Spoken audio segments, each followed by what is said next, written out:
Wow, we did it. 2,000 subscribers. Thank you so much. Really appreciate it. I know it's been a long time coming, almost 1.5 years. So definitely didn't go viral. It takes hard work and time and dedication. But I appreciate every single one of you for clicking that subscribe button. It means the world to me, guys. And let's keep growing. Only takes another 98,000 to do this full time. So let's go for it. Right. So today I want to talk to you about limiting money beliefs and the story we tell ourselves about money. Let me ask yourself, how much are you making? 1,000, 2,000, 4,000, 10,000, whatever the number might be. And it might be a great number and you might be very happy with it. But let me ask you, why not double that money? Why not triple that money? What's holding you back? And often what's holding us back is our own mindset, because basically we benchmark ourselves. We see what our friends are doing. We see what other jobs in similar positions are paying. And we kind of compare ourselves. And we say, well, we're getting a bit more than the average. We're getting a bit more than our neighbors, our competitors. So we feel good about it. We see what's the average income in the country. And if we make more than this, we feel good about it, right? But that's such an arbitrary number. Why cannot it be significantly more than this? So we've been so schooled in the past, in our childhood, by our parents, by schools, university, of what we should be making. Study hard, you'll become a doctor, and that's your predicted salary. You become a pilot, you make 100K a year, and that's it, right? It's very much predictable. So of course, while you're employed, it's definitely much harder to impact your salary because you have so much leverage only over your employer. But there are ways also by providing consistently more value than you've been paid for. Over time, somebody will notice you and they're gonna be willing to pay more money for you. And you could shop around the market, right? Because there might be potentially somebody else who is willing to pay you more. Of course, the real leverage will come once you have your own business, because then you can set your own terms of how much you're going to pay yourself and, more importantly, how much you're going to charge your clients for your services or products. But even this sounds easier than done, because so many people are really shy and limiting their mind to that when it comes to charging for something, because they say, oh, I'm just starting, I have no experience, blah, blah, blah. They come up with so many excuses why they undercharge for the services or products. And that's what's holding them back from making significantly more money. Let's look at perfumes, for example. I mean, there's so many different ranges of perfumes, and honestly, especially as men, if we blind tasted them, we wouldn't really tell huge difference between them, right? I mean, yes, they smell a little bit different, but we couldn't tell the difference between a $100 perfume and a $500 perfume. So there are really little nuances, but it really comes down to the price point and the branding, the perceived value. Ultimately, it's perfume that smells nice, right? What's the huge difference? And that's exactly where the differentiation comes in. If these high-end perfumes compared themselves to normal perfumes, they would be way out of line. People would say, why are they charging so much? Nobody's gonna buy it.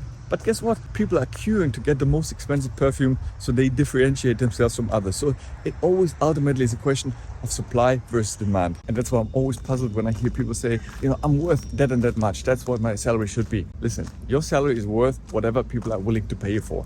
And if they don't pay you for it, well, then you're just not worth it, or you haven't found the right place. But you can't just say a number and nobody's offering you that number, then you're not worth that number. You have to work for it. You have to improve your CV, your skills, whatever.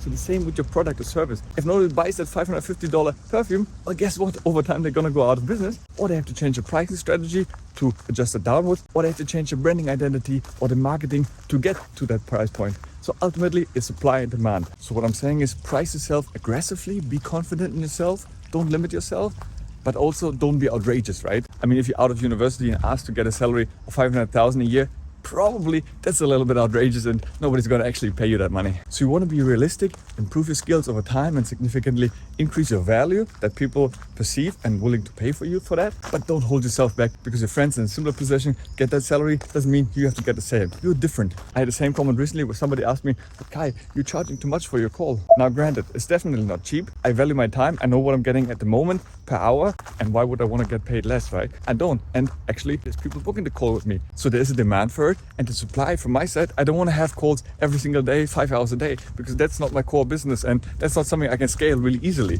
So I want to limit my supply in that case. So that's why demand supply is meeting. If it wouldn't meet and nobody calls me, then I can either stop that offer or reduce my price point, right?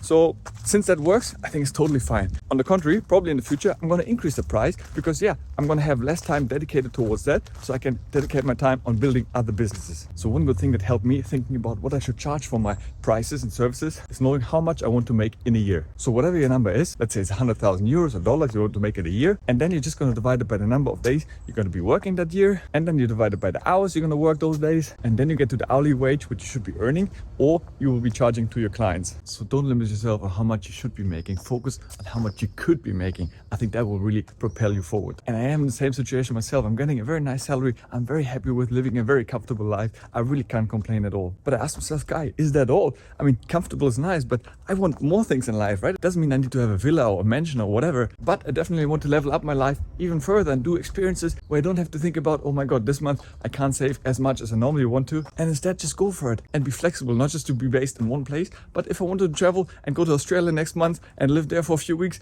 I can do so, right? And that's I'm such a believer into side hustles, diversifying your income, and building multiple income streams. And ask yourself this, how much you're going to be making in 10 years from now? You're going to be making the same amount, just growing by inflation every year because you get a salary increase by 5-6%? That's definitely not going to change your life massively.